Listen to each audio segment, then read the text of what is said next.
안녕하십니까, 김환입니다. 이번 시간에는 종합대학교 중에서 초등교육학과가 있는 제주대학교 초등교육학과, 한국교원대학교 초등교육학과, 이화여자대학교 초등교육학과에 대해서 설명드리겠습니다. 자, 우선 제주대학, 제주교대라고 표현을 했는데요. 자, 모집 정원을 보면요. 일반 교과 전형이 30명, 지형 인재 교과 전형이 28명, 그리고 일반 학생 면접형 종합전형이 9명을 선발하고요. 지역인재 종합전형이 3명을 선발하고요. 이 종합전형 같은 경우에는 이 두 개의 전형은 1단계 3배수를 선발하고 그 다음에 1단계 70, 면접 30%. 전체 인원은 12명 밖에는 안 되지만 그래도 종합전형이라는 부분에 있어서 여러분들이 참고하시기 바랍니다. 제주교육대학교 이 교과전형 같은 경우에는요. 1단계 30명, 1단계 없이 30명과 일반 전형 30명, 지역인재 28명 해갖고 58명을 선발하는데 작은 인원이 아닙니다. 자, 이 부분에 있어서는 수능 최저학력 기준이 3개 영역 합 8, 그리고 탐구는 2과목 반영, 소수점 한다라고 해서 소수점 버린다라고 해서 하고요. 성비 전형의 어느 학생이 70%를 초과하지 못한다는 부분에서 여러분들이 생각할 수 있고요. 남학생들 같은 경우에 이 3합 8이라고 하는 부분 춘천교육대학교의 3합 9보다도 높은 부분이죠. 자, 그렇다고 본다면 이 부분은 교과 전형이라는 부분이고요. 경인교육대학교하고 비교한다면 경인교육대학교의 4합 14에 비해서는 훨씬 어려운 부분이라고 볼 수도 있겠죠. 자, 그러면 굳이 제주교육대학교를 쓸 필요가 있을까? 하지만 내신 성적이 3점대 학생들이 선발되는 전형이다 라고 생각하시면 이해를 도울 수 있을 것입니다. 자, 그러면 제주교육대학교의 면접 전형일은 11월 28일이고요. 그 다음에 작년에 어떤 학생들이 선발됐는지를 우리가 확인해 보는데 이 면접 전형에 있는 이 두 개의 전형에서 면접은요. 제출 서류를 바탕으로 1단계 서류평가에서 서류 기반 면접을 보면서 15분 동안 전공 적합성이나 자기주도성, 인성, 공동체 기여도, 또 서류평가는 무엇을 하느냐. 이 부분은 다른 대학, 예를 들면 광주교육대학교나 대구교육대학교, 진주교육대학교 전형 평가 기준을 참고하시면 도움이 되리라고 봅니다. 자, 그 다음에 제주대학교 수시초등교육과 전형 결과를 보면은요.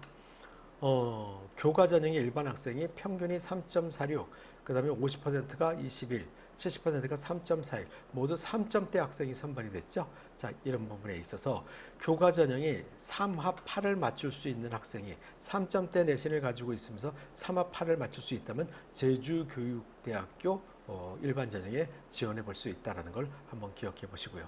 지역인데도 다 3점대 학생들입니다.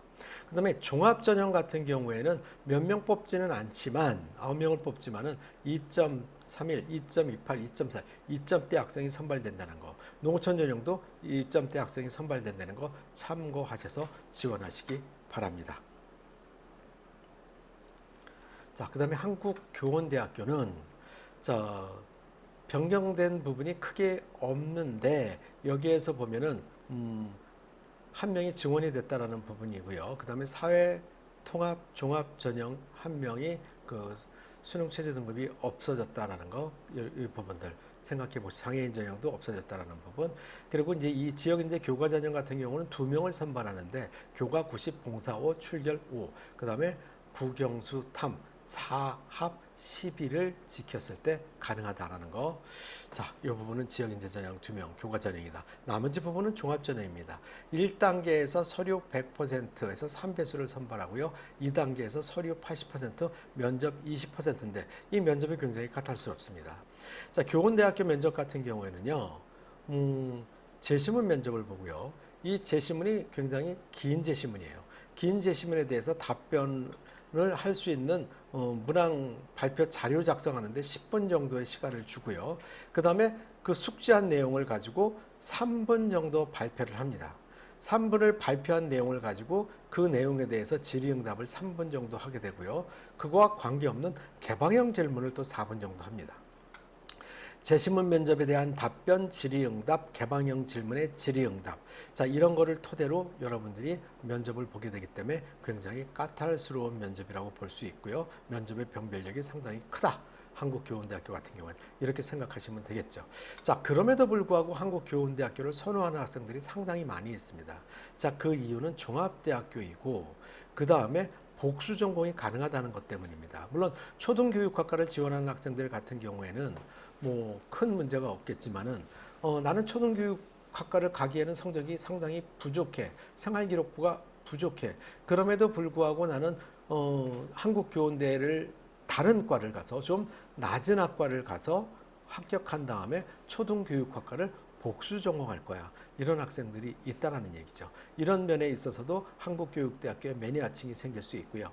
모든 대학교 중에서 그 등록금이 가장 싼 대학이 한국교원대학교다. 모든 학생이 1학년 때 기숙사 생활을 하는데 기숙사 비용도 무료이다. 그 다음에 식대도 무료이다. 자, 이런 면을 놓고 봤을 때 등록금도 가장 저렴하고요.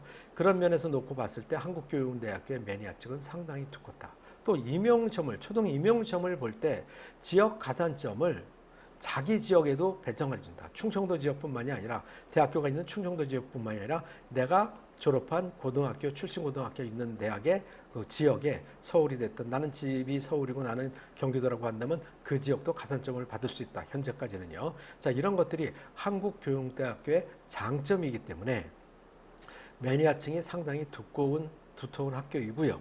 그 다음에 한국교원대학교 같은 경우는 상당히 우수한 대학이기 때문에 서울교육대학교, 경인교육대학교, 수도권에 공통으로 합격한 학생들이 고민을 많이 하는 학교다라는 점에서 여러분들이 생각해 보실 수 있습니다.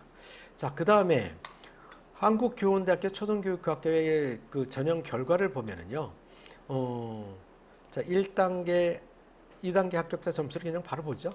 자, 보면은요, 2단계 합격자를 보면은요, 최초 합격자가 평균이 1.97이고요. 최종이 1.83이고요.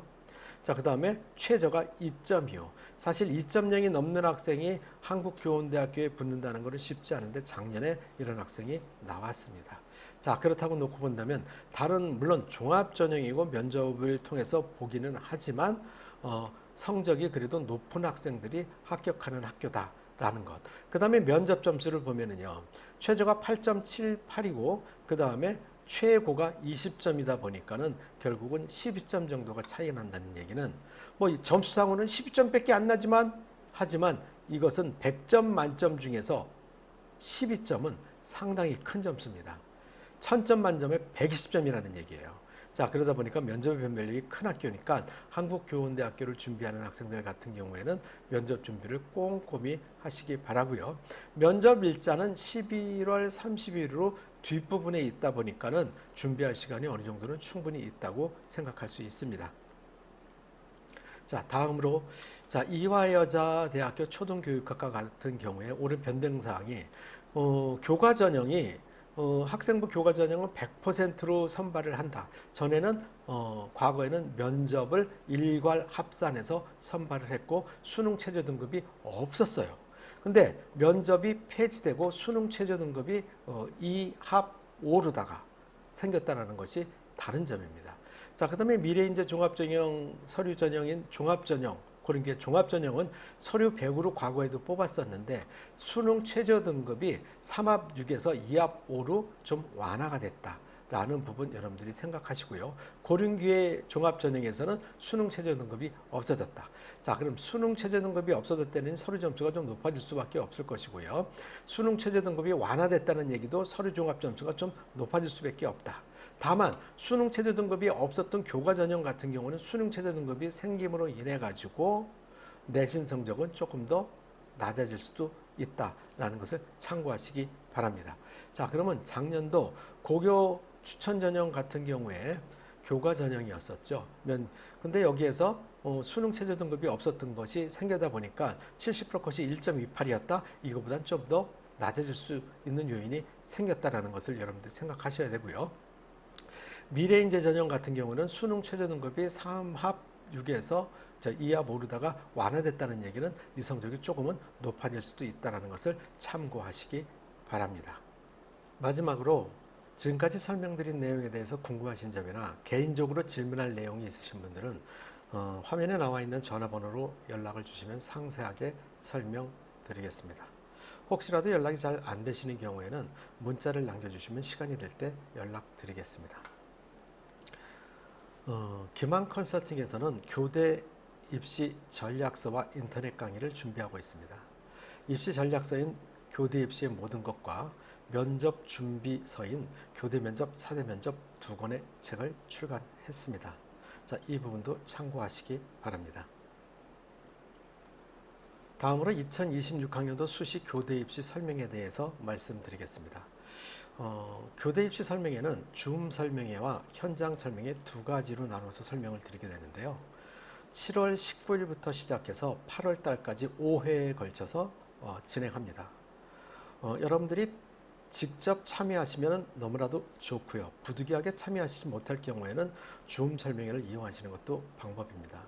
설명회에 참가하시는 모든 학생들에게는 교대 입시의 모든 것이라고 하는 입시 전략서를 증정해 드립니다.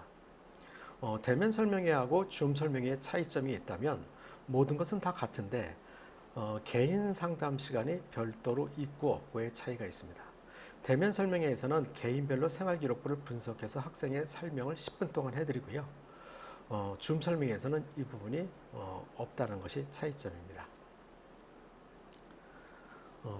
다음으로 교대 수시 합격 예측 시스템에 대해서 말씀드리겠습니다. 교대 입시 연구소 홈페이지에서, 이건 기망 컨설팅 홈페이지가 아닌 교대 입시 연구소 홈페이지입니다. 교대 입시 연구소에서는 수시 합격 예측 서비스를 진행하게 되는데요. 학생들의 생활기록부를 보내오면 2, 3일 내에 그것을 분석해서 분석 결과를, 다시 말해서 여러분들이 교육대학교에, 전국 교육대학교에 어디에 합격 가능성이 가장 높은지 이 부분을 순서대로 분석해서 분석 결과를 메일로 보내드리고 그 부분에 대해서 전화로 간단하게 설명을 드리는 시스템입니다. 여러분 감사합니다.